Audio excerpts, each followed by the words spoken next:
네, 이승우 변호사 모시겠습니다. 죄와 벌 이승우 변호사 어서 오십시오. 네, 안녕하십니까 박사님. 네, 원래 어제 나오셔야 되는데 워낙 중차대한 일들을 많이 처리하고 다니시고 아니 법정 의무교육 받느냐고 안 나왔습니다. 오늘 나오셨고요? 아니 네. 중차대하긴 합니다. CPR 배우고 왔습니다. 아 그래? 네, 이게 심폐소생술 배우고 와서 예, 아주 뭐 의미 있고 중요한 건 하고 온 건 맞는데요. 네. 네, 법정 의무교육 받고 왔습니다. 네. 자, 그러면 이제 그게 심폐소생술. 예. 예, 그러네. 이승우 변호사랑 있을 때 가슴이 아프다 그러면 안심해도 되겠네. 아 예. 그래서 뭐 열심히 해보겠습니다. 네. 저기 네. 문경오미자 드세요. 아, 네네. 예.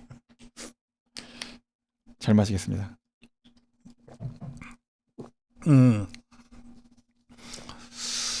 네, 저 기사 있잖아요. 네. 그 아마 대장동 사건 같은데 네네.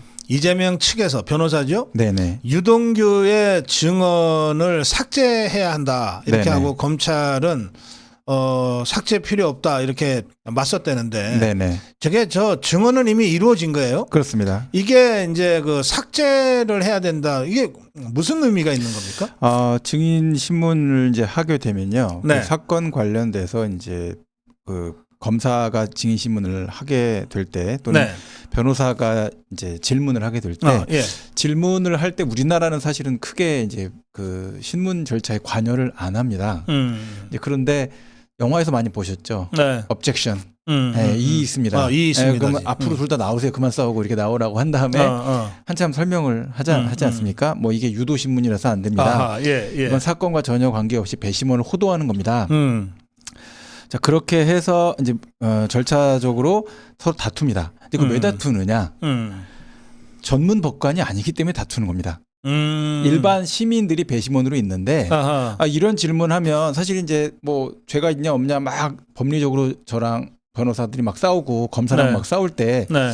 저를 포함한 지네들이야 신나겠지만 듣는 배심원은 하나도 재미없거든요. 아, 그러겠네. 네, 그러면 오히려 그것보다는 진흙탕 싸움으로 들어가서 뭐 이게 이렇고 저게 당시 이런 거였고 금괴가 얼마 있었고 뭐 이런 관련 없는 얘기를 해서 흙탕물 뒤집어 씌우는 게 사실은 훨씬 더 유리할 수가 있거든요. 아하, 그러네요. 이렇게 배심을 오염시킨다 이렇게 볼 수가 있기 때문에 네. 재판부에서 엄격하게 이제 배심 제도를 취하는 나라에서는 이익권 자체를 보장하고 네. 그게 굉장히 발달돼 있고요. 그래서 법정에서 이제 objection을 안 하는 변호사는 쟤 뭐하러 앉아 있냐 이런 지경입니다. 그럴 때 이 있습니다 하고 삭제하라. 네, 뭐 이제 네. 그런 게 이건 거기서 질문하면 나오는 안 됩니다. 거군요. 못 들은 걸 해주십시오.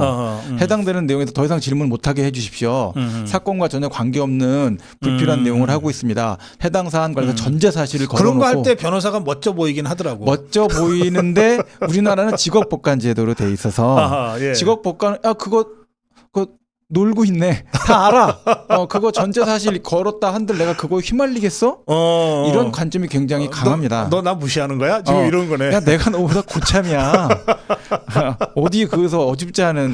그래서 이제 그렇게 하다 보니까 법정 분위기가 기본적으로 이익권 행사가 굉장히 위축돼 있습니다. 아하. 그래서 검사도 제 기억에 몇 번 정도 이익권 행사를 한 적이 있었는데 영화에서 나오는 것처럼 이 있습니다 큰 소리 했다가 판사한테 혼나고 막 이랬거든요. 그것도 그러네. 네, 그러니까 조용히 얘기해도 다 알아듣는다고. 뭐가 이의냐고 얘기 들어보고 그거 괜찮으니까 신문 속행하시죠 이렇게 됐어요. 그러니까 예. 중간에 끊지 말라고. 오히려 증언을 하는 데 있어서 증언 전체 흐름을 그렇지. 재판부가 잘 들어보고 있으니까 예. 그거 막 너무 끊지 말고 문제가 있으면 나중에 이제 조서 상태로 의견을 내라 이렇게 얘기를 합니다. 근데 이 정도 됐을 때 이제 유동규 증언을 삭제해야 되느냐 말아야 되느냐 이런 얘기를 한 거는 재판부 못 믿겠다 이런 얘기죠. 그러네. 네. 재판부 변호인 측에서 못 믿겠다. 그리고 해당되는 내용 관련돼서는 이제 여기 뭐 구체적으로 어떤 사유 때문에 증언을 삭제해야 된다. 네. 이런 얘기는 이제 구체적으로 안 나와 있지만 해당되는 내용이 불필요한 내용이다.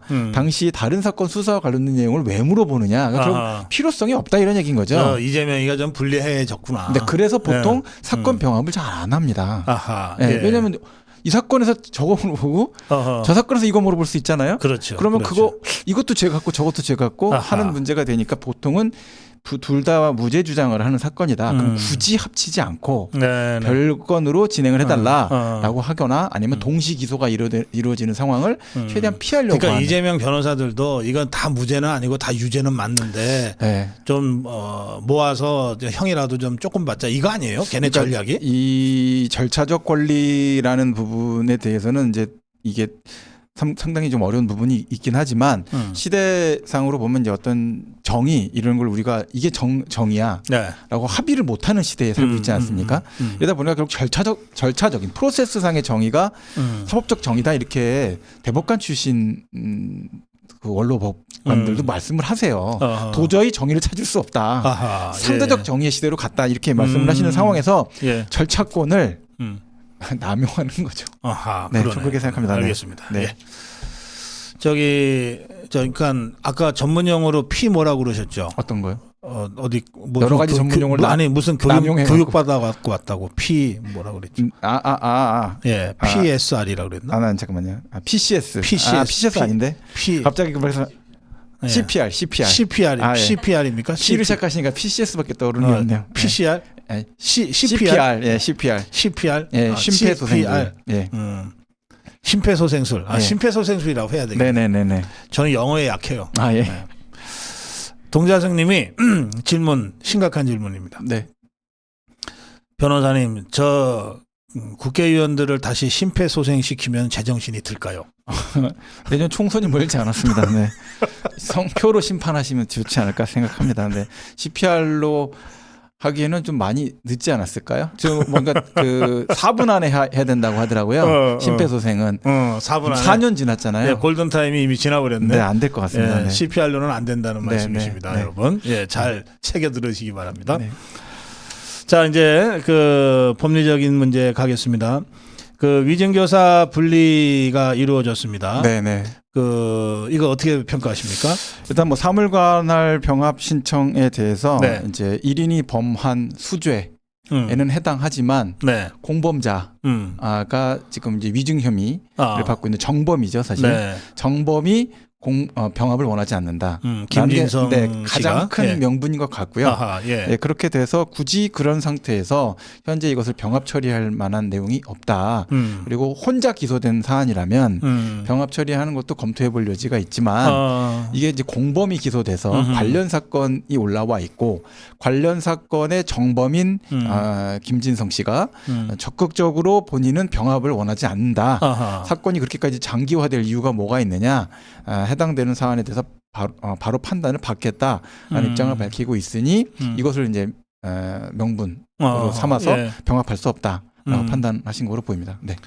그러니까 이재명이한테 판사가 이렇게 얘기한 거죠. 야, 너 때문에 저 사람이 몇 년 동안 재판정에 끌려다녀야 되냐? 네. 이거 아니에요. 그렇죠. 네. 네. 저 사람은 빨리 해달래. 네.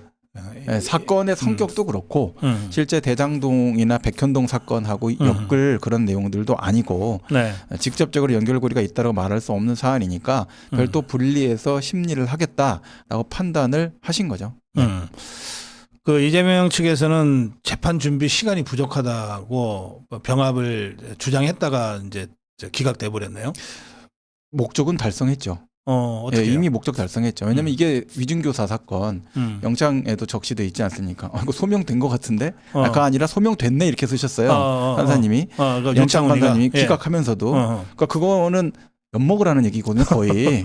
이건 소명됐어. 근데 다른 것들 때문에 내가 기각하는 거야라고 쓴 거예요. 나중에 그런 부담 지고 싶지 않아서 사실 그거 안 써도 되는 거거든요. 그런 상태에서 지금 이제 10월 16일 날 기소가 됐습니다. 그래서 공소장 접수되고 11월 1일 날 병합 신청 의견서 냈고 그리고 나서 11월 13일 날 공판 준비기를 1회 했어요. 사실 위증교사 사건 이 정도 되면 공판 준비할 게 없습니다. 병합 신청하니까 공판 준비가 한 잡힌 2주 거예요. 벌었다 이런 뜻이죠? 2주 벌었고요. 그다음에 다음번 공판 준비기일 또 잡혔거든요. 12월 11일이에요. 그러니까 지금 일단 한 달 반 벌었죠. 그러니까 절차상으로. 근데 그리고 나서는 더 이상 시간은 못 벌겠네요? 아니요, 많을 것 같아요. 그래요? 지금 하는 걸 보니까 대단한 분들이다 생각하고 한번 마음을 내려놓으면 사람 이렇게까지 갈 수 있구나 이런 생각도 좀 들기도 하고요. 자, 이제 재판 보면 이화영 씨 지금 기피 신청하지 않았습니까? 네네. 공판 그렇게 많이 했는데 판사 다 바꿔달래요. 3명 다. 재판부에서 받았어요. 그래서 절차 지연 뭐 염두하지 않고 원칙대로 판단하겠다 이렇게 됐지 않았습니까? 예. 이거 공전되겠죠. 뭐 어디 이 전술 뭐 이화영 씨만 쓰겠습니까? 당연히 이재명. 어쨌든 저쪽은 4월 총선 전까지 1심만 안 나오게 하면 된다. 이거 같으네요. 그렇죠. 거기다가 또 선거 사건이라고 이제 이건 할 수가 없지 않습니까? 네. 위증 교사 한 건 자체가 선거와 관련된 문제이긴 하지만 직접 선거 공판은 선거법은 아니에요. 아니죠. 그렇기 때문에 형소법상의 피고인 출석권을 악용할 수가 있죠. 출석 안 하면 법정 개정이 안 됩니다. 아하. 네. 그런 문제가 한 가지가 있고 또 한 가지. 여기 이재명 씨 사건을 보면 특징이 변호사가 계속 바뀌어요. 변호사 사임권도 또 쓰겠죠. 아, 그래요? 네. 그거 직원들 사정이잖아. 직원들 사정이라도 얘기 나와서 변호사가 더 이상 그 사건 못 한다고 합니다. 해당되는 상황에서 더 이상 제가 이 재판을 진행하는데 변호인 도움 없이는 어려울 것 같습니다. 검사가 저렇게 덤벼드는데 또 이렇게 얘기하겠죠. 자, 이런 형태의 명분들을 만들어서 할 거고 본인도 또 국회 일정이 있다. 뭐 공천 심사를 해야 된다. 뭐 이런 얘기 하시면서 어떻게든 네. 총선 전에 1심이 결론이 안 나도록 할 거다. 그렇게 알겠어요. 제가 생각합니다. 네. 여기에 이제 언론 보도에 보면 네. 2월 달에 있는 법관 정기 인사도 변수라 그러는데 그게 변수가 됩니까? 이제 배석 판사가 지금 합의부지 않습니까? 네. 단독 재판부가 아니거든요. 네. 그러면 재판장만 남는다고 해서 재판부 갱신이 그러니까 재판부가 안 변경되지 않은 게 아니에요. 그러니까 한 명만 바뀌어도 네. 사실은 공판 절차 갱신을 해야 되는데 네. 공판 절차 갱신을 한다는 거는 이제 박사님하고 저거 직접 얘기를 하면 오해가 없지 않습니까? 예. 그래도 오해가 생길 수도 있긴 하지만 그런데 보지도 않고 문서로만 정리해 놓으면 또 이렇게 할 거 아닙니까? 삭제해달라 뭐 해달라. 그러니까 법 원래 원칙은 뭐냐? 하나하나 낭독을 하거나 해당되는 내용이 녹음이 돼 있으면 전부 다 처음부터 끝까지 법정에서 확인을 해야 된다. 그러면 수십 차례 공판이 있었고 네. 그리고 나서 판사가 바뀌었어. 네. 그러면 그 수십 차례 공판을 다 녹음 틀어줘서 듣게 해줘야 원칙이 그겁니다. 원칙이 네, 그렇다. 원칙이 그렇다는 얘기예요. 그래서 직접 신문주의, 공판 중심주의 원칙상 그렇게 되어 있는데 보통 그렇게 그럼 그거를 그 바뀐 판사한테 집에 가서 듣고 와라 그러면 안 돼요? 안 됩니다. 꼭 법정에서 틀어야 돼요. 법정에서 그건 또 왜 드립니다. 그래요? 근데 공개되어 있는 법정은 공개된 아고라기 때문에 그렇습니다. 광장이에요. 네. 그래서 공개 법정이라는 거는 그러니까 공판이라는 거는 공개된 법정에서 하는 야, 재판이라는 뜻입니다. 이게 우리나라의 형사소송법을 하나하나 구체적으로 들어가 보면 네. 이 도둑놈을 위해서 만든 법 같기도 하네. 구제를 하려고 하는 측면으로 했고요. 사실은 지금과 같은 재판이 재판 자체가 방송이나 예. 중계가 안 되니까 이렇게까지 할 수 있는 거거든요. 예. 방송 중계되면 어떻게 될까요? 가갖고 이런 행동할 수 있을까요? 그러니까 그왜 중계를 왜 안 해요? 그 진짜? 해당되는 내부 규정상으로 공판에 대한 거 지금 비밀주의가 됐기 때문에 그러니까 저는 재판부가 네. 이제 저도 뭐 형사 변호사로서 잘할 때만 있는 건 아니지만 저 잘할 때는 방송했으면 좋겠다 생각이 들고 못할 때는 방송하면 안 되지 생각하지만 판사들이 조는 거 찍힐까봐 그런 거 그런 아니에요? 문제보다도 공개가 되는 자체가 굉장히 더 중요하다고 생각합니다. 네. 국회도 공개되고 나니까 네, 수준 낮네 이렇게 그렇지, 돼서 그렇지. 평가돼서 평론도 할 수 있는 거 아닙니까? 예, 예. 어제 너 왜 그랬어? 돌발 영상도 나오고 이렇게 되는 건데 법정도 사실은 완벽하게 공개된 공간이어야 되는 거죠. 저 국회도 말이에요. 네. 진짜 마지막까지 숨겨야 될 것들은 공개를 아직 안 하고 있어요. 뭐냐면 네. 예결위 개수조정 소위. 네, 네, 네. 그런 거 공개를 안 해 이것들이 아직도. 네, 네. 그게 마지막으로 돈 꽂아놓고 막 쪽지 갖고 오면 야 나 10억 줄 테니까 너네 더 받아 막 이런 거거든. 네, 네. 이거는 공개를 안 해. 얘네는 네. 이거를 회의록도 안 써. 그러니까 진짜 제일 어려운 부분에 대한 걸 뭐냐면 사회적으로 제일 중요한 의사 결정을 하는 곳이 네. 불투명하다. 이렇게 되는 게 뭐 필요할 수도 있다고 하는데 다른 부분을 다 열어놓고 그 부분만 가린다. 사법부라는 게 지금 얼마나 중요합니까? 법적 판단을 하는 데 있어서 네. 절차나 모든 문제에 대해서 사실은 여론이 굉장히 관심을 가질 수밖에 없는 것이고 절차 지금 하나 얘기해보면 좋은 거 배웠네. 야 나도 나중에 가갖고 기피 신청해야 되겠다. 나도 그러면 뭐 좀 이렇게 사유 있으면 불출석하면 되겠네. 그렇지. 근데 영장 나오거든요. 근데 과연 영장 발부를 법원이 할 수 있겠습니까? 일반인들은 함부로 쓰면은 바로 체포영장 나옵니다. 네, 구인영장 막 나올 네. 텐데 이거 지금 할 수 있겠냐고. 집행이나 되겠어요? 이런 문제들이 있는 상태에서 법을 이제 극단까지 잘 쓰고 있어서 이제 할 방법은 하나밖에 없다. 그래. 그냥 다 같이 보자. 뭐 하는지. 네, 이렇게 할 수밖에 없는 상태로 이제 가고 있다 알겠습니다. 생각합니다. 네. 예. 네, 저 이재명이가 쓴다고 해서 여러분도 똑같이 따라 쓰시면 역풍 맞습니다. 이재명이는 저걸 버틸 힘이 있기 때문에 지금 저러는 것이고요. 그물을 지금 찢고 있는 거죠. 예, 그렇습니다. 법망을 완전히 뒤흔들면서요. 일반 시민들은 그냥 법 절차대로 하는 것이 제일 좋습니다, 여러분들한테는. 예. 자, 그 돈봉투 공판이 있었어요. 강래구라는 자가 이제 그 공동 정범 중에 하나죠. 네네, 그렇습니다. 그러면서 주장하기를 윤관서이가 처음에 제안을 한 것이다라고 하면서 네. 내가 기억에 의존해서 이야기해서 정확하지는 않지만 하면서 검찰이 얘기했던 7명의 돈 받은 이 돈봉투를 받은 7명을 대체로는 그렇다고 얘기를 한 셈이죠. 예. 그러면 이제 재판정에서 돈봉투 받은 그 더불어민주당 국회의원 7명의 이름이 공개가 된 거잖아요. 네네. 예. 네. 저는 이제 이걸 보면서 네. 아, 윤광석 의원을 버렸구나 이렇게 생각했고요. 나머지 의원들은 살려야겠다. 라고 결정했다 생각했습니다. 아, 그래요? 네, 왜냐하면 질문상으로는 뭐 7명 이름이 나왔습니다. 근데 이제 검사의 질문에 그 이름이 언급이 된 거고, 그렇죠. 그때 그렇게 말하지 않았습니까? 라고 했는데 법정에서 사실은 번복한 거예요. 네. 기억이 잘 안 난다고? 네, 되게 제가 기억이 정확한지 조심스럽네요. 부정확한 것 같습니다. 아하. 모르겠다는 얘기입니다. 네, 그 기억이 그때 말했을 때 내용이 아닌 것 같습니다. 얘기인데. 그럼 검찰에서의 진술을 사실상 번복한 거다. 네, 번복한 거죠. 예. 그렇게 하면서 윤관석 의원은 확실히 기억나는데 최초 제안한 사람이 맞다. 윤관석이 달라 그랬다. 근데 거의 주범격이다 이렇게 얘기한 거나 마찬가지죠. 예. 그러니까 진술 자체를 이렇게 하기로 정리를 한 것 같고요. 그래서 그런가 오늘 전 본 것 같은데 송영길 의원 비례 출마하겠다 뭐 기사가 그래요. 있던 것 같더라고요. 네. 그러니까 뭐 그런 것 같습니다. 네. 네. 아, 송영길 돈봉투 사건은 윤관석 사건으로 정리가 된다. 그런 것 같습니다. 송영길이하고 돈봉투 받은 것으로 추정되는 한 10여 명의 더불어민주당 왜 했어? 뭐 국회의원들은 이런 얘기 같이 하는 것 같아요. 그러니까 이정근, 강래구, 윤관석 이렇게 해갖고 송영길 의원을 대표로 만들고 싶었구나. 왜 그랬어? 근데 받았는지 아닌지 기억도 제대로 못하고 참 어떡하냐. 그러면 뭐 이제 그런데 이게 이제 돈봉투에 300만 원씩 넣어서 한 10명한테 뿌렸다는 건데 네. 이틀에 걸쳐서. 네. 근데 이게 이제 현금이잖아요. 그렇죠. 현금을 봉투에 뿌렸다. 그러면 이제 노웅래처럼 이걸 차곡차곡 장롱에다가 쌓아뒀으면 모르겠는데 그렇죠. 이것들 다 썼을 거 아니에요. 그렇습니다. 봉투를 기념품이라고 사진 찍어 놨을까?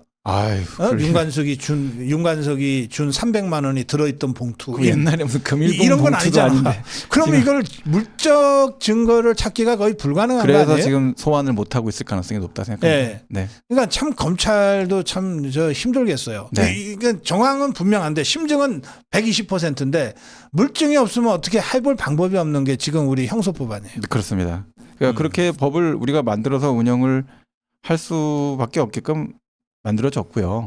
민주주의 국가의 형사사법 체계는 근본적으로 말씀하신 바와 같이 이 말씀드리면 또 되게 화내시는 분들 많을 텐데 10명의 범죄자를 놓쳐도 한 명의 억울한 전과자를 만들어서는 안 된다. 저희가 배운 그 형사소송법 책과 형법 책에 나와 있는 법원입니다. 그러니까 충실한 거죠. 네. 네. 하여튼 그 대목은 도둑놈들이 열심히 외우더라고. 네. 네. 제가 감옥살이 했더니 도둑놈들이 다 그건 알아. 네. 형소법에 이런 게 있습니다, 박사님. 그럼요. 그 안에서 연구를 굉장히 많이 하시고요. 요새 또 챗 GPT 같은 AI도 발달돼 있어서 뭐 각국의 형소법 규정을 다.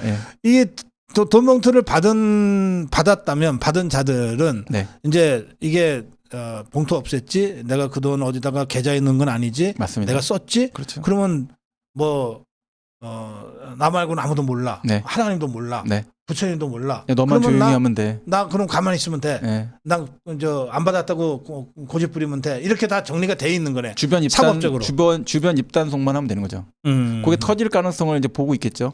총선 공천 과정에서 터질 개연성은 좀 있죠. 그러니까 아마 기다리고 있을 수도 있습니다. 첩보를. 그럴 수도 있다 생각합니다. 그러네. 알겠어요. 자, 여러분 돈봉투 사건 왜 받았다고 하는데 왜 그 더불어민주당 국회의원 하나 제대로 감옥에 못 집어넣냐고 하는 거는 이런 우리 그 법적인 네. 예, 그런 문제 때문에 그렇다. 입춘쯤에 아마 얘기가 좀 복잡해지지 않을까 이런 생각도 좀 듭니다. 네. 알겠습니다. 자, 다음으로 넘어가겠습니다. 네. 그 민주당이 수사검사를 탄핵하겠다 그랬고, 네네. 그 다음에 또 검사 실명을 사진으로 공개하면서 좌표를 찍어서 공격도 했어요. 예. 우선 검사 실명 사진 공개 문제는 어떻게 봐야 됩니까? 검사 실명과 사진이 공개돼서 이게 노출되는 문제에 대해서는 사실은 바람직하진 않은데요. 근데 검사라는 신분은 사실은 국가 헌법기관이거든요. 그래요. 그리고 이제 검찰청법에 의해서 독립기관으로 보호를 받고 있고, 그래서 사실은 뭐 정치인이다 이렇게 말할 수 없고 사법기관의 어떤 이 수사 담당자로서 네. 독립적으로 운영을 하고 있기 때문에 네. 국회에서 이렇게 공격하는 자체는 바람직하지 않지만 실명과 이름이 공개돼 있고 담당하고 있는 수사 사건이 공개되는 것만 가지고 어떤 명예훼손이다, 또 위협이다 이렇게만 말하기에는 좀 어려운 측면이 있긴 합니다. 그렇긴 하지만 제가 개인적으로 검사인 입장이 됐을 때 개인이 공개가 되고 네. 개인 신상과 관련된 여러 가지의 생활 관계까지 만약 공개가 된다고 한다면 그 목적은 딱 한 가지 아니겠습니까? 수사와 관련돼서 위축시키겠다. 그래요. 사법방해죄로 다스려야 될 문제다라는 생각은 듭니다. 사법방해죄면 중죄인데. 중죄긴 한데 우리나라는 별로 네. 미국 같은 경우는 사법방해와 관련된 게 여러 가지 형태로 이제 만들어져 있긴 한데요. 우리나라는 아직까지 사실 수사기관이 워낙 강대했던 시간들이 컸었고 죄가 없어도 가만 넣는다 이런 인식들도 많았던 시절이 있었기 때문에 아직까지는 사법방해에 대한 문제가 강하게 문제되진 않았는데 네. 앞으로는 이제 법원을 농락하는 이런 거물 정치인도 있고 그다음에 수사기관의 검사들을 한 명 한 명 그런 정치적인 큰 힘을 갖고 있는 야당에서 거대 야당이 공격하는 이런 일들이 반복되고 있어서 네. 이제 이런 일이 반복되다 보면은 뭐 스토킹 처벌법과 같은 법이 만들어지는 것처럼 이제 사법기관도 보호를 해야 될 필요성이 있다라는 이제 사회적 인식이 생길 수밖에 없는 상태로 들어가고 있다 생각합니다. 네. 그래요. 예. 그와 조금 결을 달리하지만 그 성격은 비슷해요. 네. 그 이정섭 검사에 대한 탄핵 재추진이요. 네네. 이건 어떻게 보십니까? 이 사안 관련돼서 지금 이제 검사 탄핵은 헌법에는 없습니다. 네, 검찰청법에 있는 형태고요. 예. 그래서 검찰청법에서 검사 신분을 탄핵을 통해서 이제 해촉될 수 있게끔 만들어놓은 상태입니다. 뭐 법령에서 그렇게 위임해서 할 수 있게끔 헌법이 규정을 하고 있으니까 문제가 있는 규정은 아닌데 전체 영향력으로 해서 본다고 한다면 검사에 대한 탄핵 심판 제도를 만들어 놓는 것이 네. 과연 옳을까 이런 생각도 좀 한 가지가 있고요. 그걸 국회에서 발의를 해서 헌법재판소가 일일이 판단하는 게 과연 맞을까 네. 뭐 이런 생각도 일단 한 가지가 들고요. 법관과 검사가 같은 레벨에 있다 이렇게 많이 생각을 하실 수도 있지만 그건 이제 지나간 이야기고 사실은 어느 사법적인 선진국가나 민주국가에서도 법관의 지위와 권한하고 검사가 대등하다 이렇게 보는 국가는 없습니다. 그래서 법관 탄핵과 관련된 문제에 대한 문제는 변론으로 두고 검사 탄핵 관련된 제도도 우리가 입법적으로 좀 고민해 볼 필요가 있지 않나 생각이 듭니다. 네. 이 경우에 네. 그 이제 일반 시민이 네. 억울한 사연으로 수사를 받게 됐어요, 검사한테. 네네네. 근데 검사가 막 고압적이고 네. 내 얘기는 전혀 안 들어주고 네. 나쁜 검사야. 네. 그 내가 그 검사를 탄핵할 수 있어요? 탄핵 못하죠. 그러니까 일반 국민은 못하는데 왜 이것들은 하지? 이제 그럴 경우에 지금 현재로서는 검사를 교체해달라고 하거나 해당되는 검찰청에 그와 같은 형태의 민원이 제기되거나 또는 이제 별로 아니면 일반 시민이 더불어민주당 국회의원들을 일일이 다 만나서 움직여서 국회에서 탄핵하게 하거나. 그렇죠. 전례 없는 일인 것 같습니다. 네, 들어본 적 없고요. 그러니까 이게 일반 시민은 할 수 있는 게 없다는 뜻이에요. 쉽게 말해서. 그렇습니다. 근데 이것들은 해. 네. 그러니까 이 절차가 과연 적절한지를 과거에 만들 때는 사실은 검사에 대해서 신분 보장을 강화하겠다라는 측면으로 만들었을 것이다라고 생각합니다. 검찰청법으로 들어갔고 법무부가 검찰청법을 관리하니까요. 그런데 이제 와서는 정치적으로 공격당하는 이런 도구화된 거고요. 이 문제와 관련돼서는 뭐 절차적으로 남용을 한다 이런 느낌을 지울 수는 없지만 법과 헌법이 보장하고 있는 절차에 따라서 탄핵 소추를 발의를 하고 그 칼을 어떻게 쓸 것인지 말 것인지는 그 쓰는 사람이 마음대로 하는 거 아니겠습니까? 그거를 이순신 장군처럼 외구를 소탕하는 데 쓸 수 있는 칼이 될 수도 있는 거고 네. 망나니의 칼이 될 수도 있는 건데 칼을 쓰는 방식이 민주당은 이렇게 선택을 했다라고 보셔야 될 것 같습니다. 네. 그래요. 알겠습니다. 예. 지금 이거 권한쟁의 소송을 국민의힘 쪽에서 지금 하겠다 그러고 있거든요. 필요한 사안일 수밖에 없다 생각이 네. 듭니다. 예. 지금 이제 정리를 좀 해서 말씀을 드리면 탄핵 소추안을 발의를 했죠. 발의를 해서 이제 처리를 하자라고 하다가 절차가 꼬여갖고 자동 폐기된 형태가 되게 되니까 해당 사안 관련해서 철회하겠다라고 이제 했고, 그럼 철회를 하는 데 있어서 그냥 이게 자동 철회하겠다는 의사표시로 2분의 1, 그러니까 그 발의한 사람의 2분의 1만 동의하면 자동 철회가 되는 것이냐, 아니면 해당되는 안건에 대해서는 이미 의제화된 것이니까 이것은 본회의 동의 절차를 거쳐서 철회가 돼야 되는 것이냐.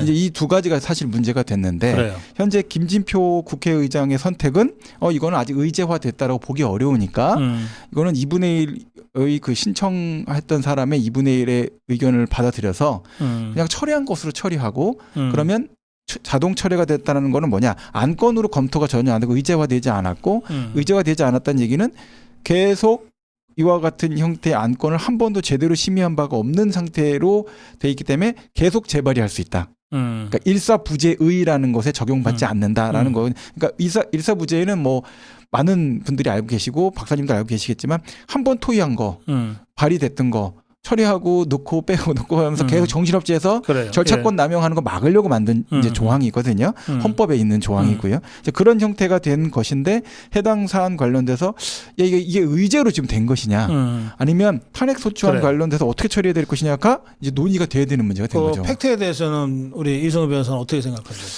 지금 이제 이게 법안이다. 그럼 법안 심사에 대한 문제였거나 또는 법사위의 회부에 대한 기류였다라고 했다면 저는 의제가 아직 됐다고 말하기에는 좀 빠르다라고 생각했을 것 같아요. 근데 이미 이거는 확정적인 당론으로 결정을 해갖고 통과될 수밖에 없는 형태로 집어넣고 본회의에 보고가 됐어요. 보고가 됐고 법사위 회부 여부에 대해서도 전혀 검토하지 않았어요. 그런 상태에서 시간만 딱 안에 처리만 하면 되는 상태였거든요. 이런 형태가 됐을 때 이것을 과연 의제나 의안으로 발의가 돼서 이미 이 처리할 수 있는 상태가 안 됐다고 해석하는 것은 좀 무리한 해석이지 않을까 생각이 들고요.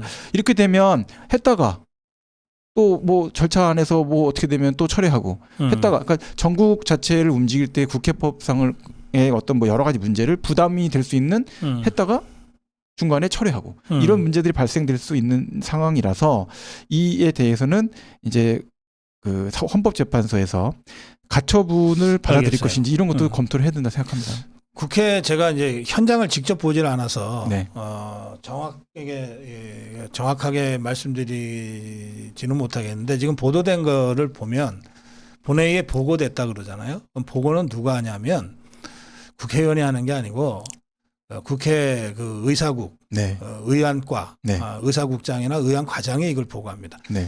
누구누구 왜 몇 명에 의해서 뭐 누구누구 검사의 탄핵 소추안이 올라와 있습니다라고 보고하는 거예요. 그게 보고거든.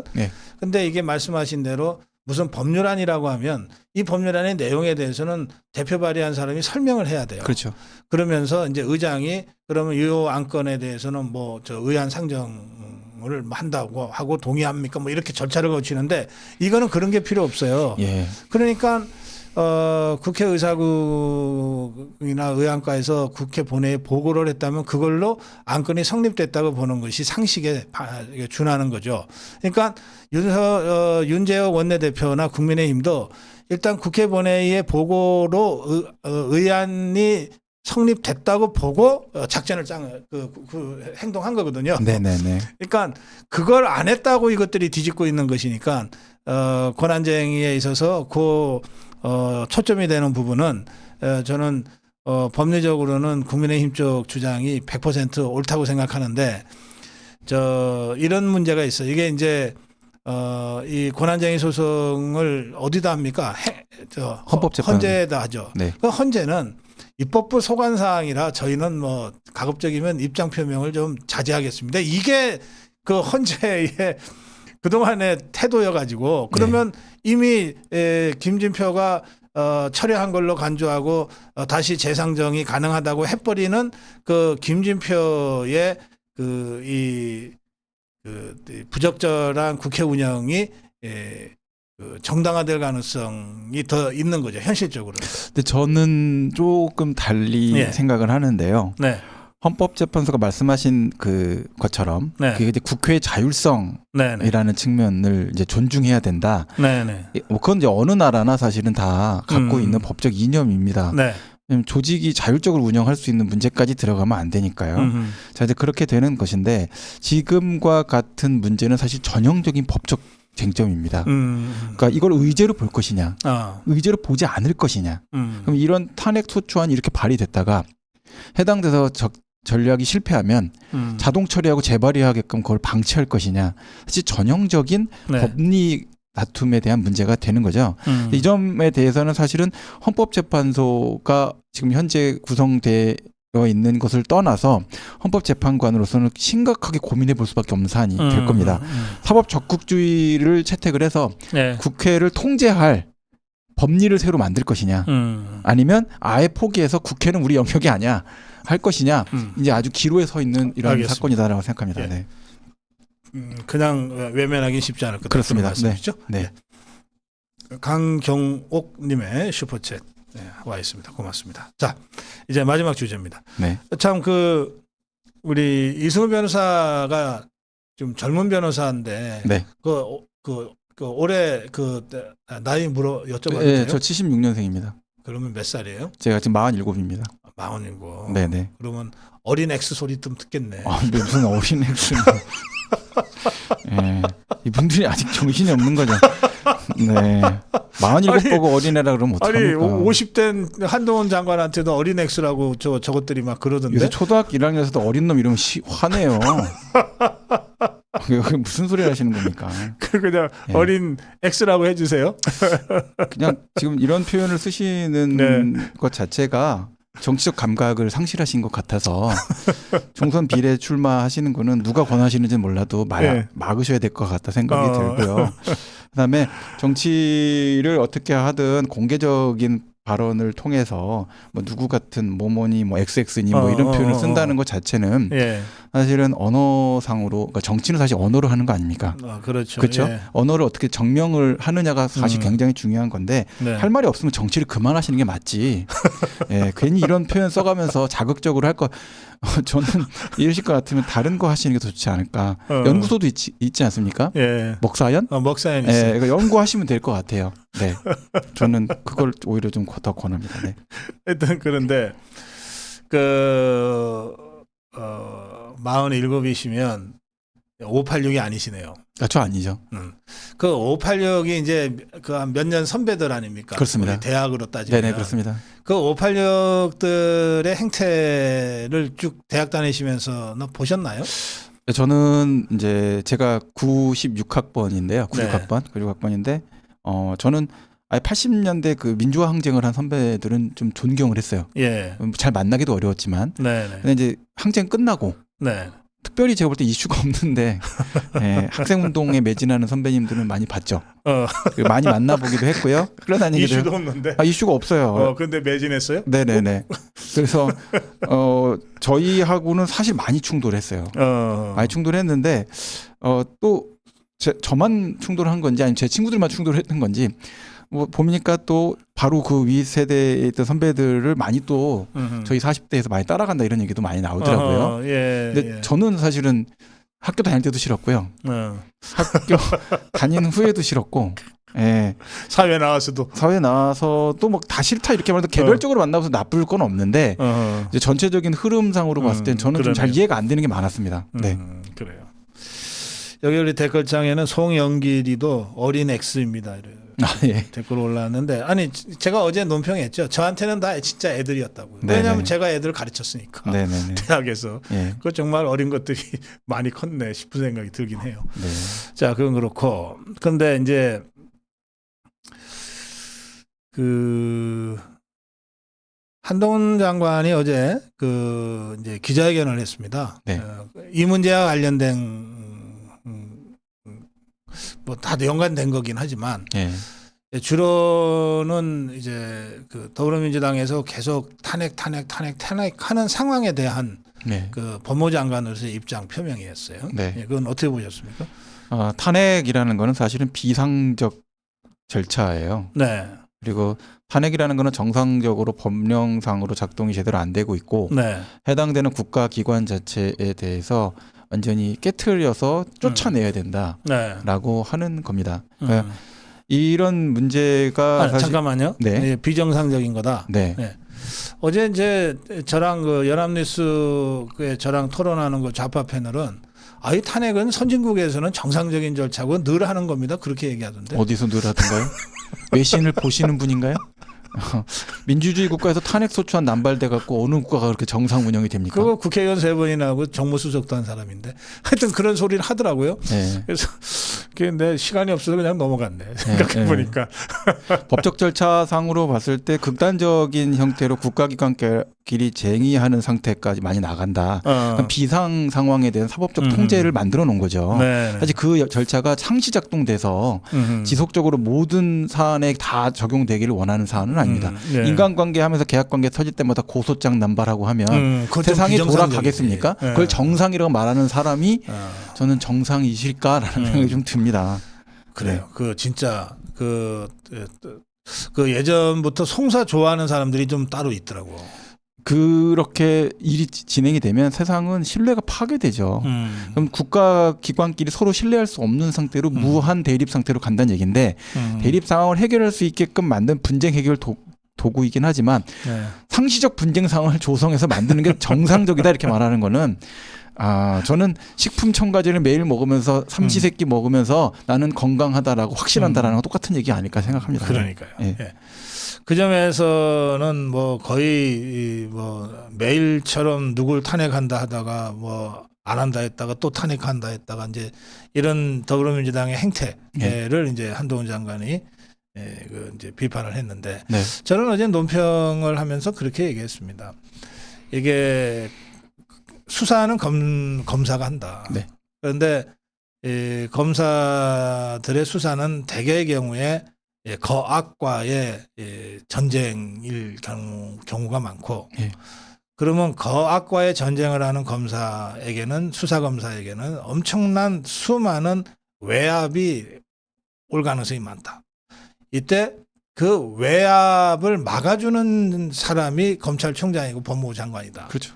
그러니까 이원석 총장이나 한동훈 장관이 수사검사, 자기 부하인 수사검사에 대한 더불어민주당의 탄핵 협박과 탄핵을 앞세운 외압에 대해서 방어를 하기 위해서 나서는 거는 너무나 당연한 거고 안 하면 이상하다. 네. 말씀을 안 드리고 싶습니다. 지금 그게 문제가 아니고요. 예. 제가 생각할 때는 이제 제가 처음부터 말씀을 많이 드렸죠. 네. 수사기관이 수사하는 거는 네. 열심히 하는 거는 그건 잘못이 아닙니다. 예. 법원이 그걸 적절하게 통제를 하느냐 못하느냐가 문제가 될 수는 있지만 네. 수사 열심히 해서 기소하는 것까지 문제될 거 없고요. 네. 그래서 수사에 대해서 혐의가 있어서 막 조사하는 것 자체가 문제가 될 건 없습니다. 더 큰 문제는 그 수사만 있고 만약에 다른 수사나 민생 수사나 또는 다른 범죄가 있는데 불구하고 수사를 못 하고 있다. 그럼 그건 오히려 지적받아야 될 문제라 생각합니다. 네. 너 왜 수사를 하는데 100가지 범죄가 있는데 왜 10개만 수사해? 이건 문제가 될 수가 있죠. 그럼 나머지 90건에 대해서 더 수사할 수 있게끔 만들어 주세요. 도와줘야죠. 해당돼서 수사할 수 있게끔 만들어 줘야죠. 그렇지. 그래야 사법 정의가 되는 거고 사실 한 건을 수사를 너무 열심히 합니다. 탄핵 사유예요. 예. 뭐가 중요한지 모르는 거라는 생각을 합니다. 저는. 예. 알겠어요. 근데 이것들이 그러면서도 한동훈한테는 이재명 수사만 하라 그러는 것 같아. 왜냐하면 마약 관련해서 예산 삭감하겠다 그러니까. 지금 마약 사건이 지금 얼마나 심각한데요. 수사가 여러 가지로 막 미궁에 빠지지 않습니까? 예. 뭐 그 사건 자체가 실제 그 특정 연예인들이 뭐 했는지 안 했는지 뭐 아니다라고 하고 좀 강경 대응까지 나오고 있는 상태로 막 가고 있지만 네. 실제 그 사실이 터졌던 수사 실제 있었었는데도 확인이 안 되고 있는 상태까지 갔던 예. 사실 수사 능력이 만천하에 마약 수사 관련돼서 대한민국 수사 능력이 형편없구나 지금 공표되고 있는 거 아닙니까? 그래 말이에요. 그거 어떻게 할 겁니까? 그 다음에는 그런 문제에 대한 것들은 국회에서 고민해야 되는 문제 아닐까요? 먼저. 글쎄. 예. 자, 우리 이승우 변호사가 또 좀 화가 난 것 같습니다. 왜 그렇게 화를 냈을까요? 네. 자, 마무리 한 말씀 해주세요. 네. 법조는 이제 세 축으로 되어 있습니다. 변호사, 제가 변호사니까 변호사부터 말하겠습니다. 변호사, 검사, 판사, 경찰도 포함을 해서요. 자, 삼각은 서로 공격하고 견제하는 기관입니다. 그런데 지금 상태에서 수사기관의 역량이 강해진 것처럼 겉으로 보인다라고 느끼실 수 있겠지만 국회를 통해서 국가의 수사, 사법 수사 역량은 굉장히 떨어진 상태에 있다라고 보셔야 됩니다. 그래서 여러 가지 형사 사건 관련돼서 고소를 하든 어떤 형태가 진행이 되든 사건이 계속 지연되고 있고 이걸 전체적으로 통제할 수 없는 상태까지 국회가 계속 흔들고 있는 문제가 있습니다. 자, 이런 점에 있어서 삼각의 긴장 견제 상태가 복구될 수 있도록 만들려면 내년 총선이 저는 굉장히 중요하다라고 생각을 하고 이와 관련돼서 여러 가지 좋은 결정들이 선택으로 이어졌으면 좋겠습니다. 네. 예, 말씀 잘 들었습니다. 네. 예, 이승우 변호사와 함께한 재화 벌이었습니다. 고맙습니다. 네, 감사합니다.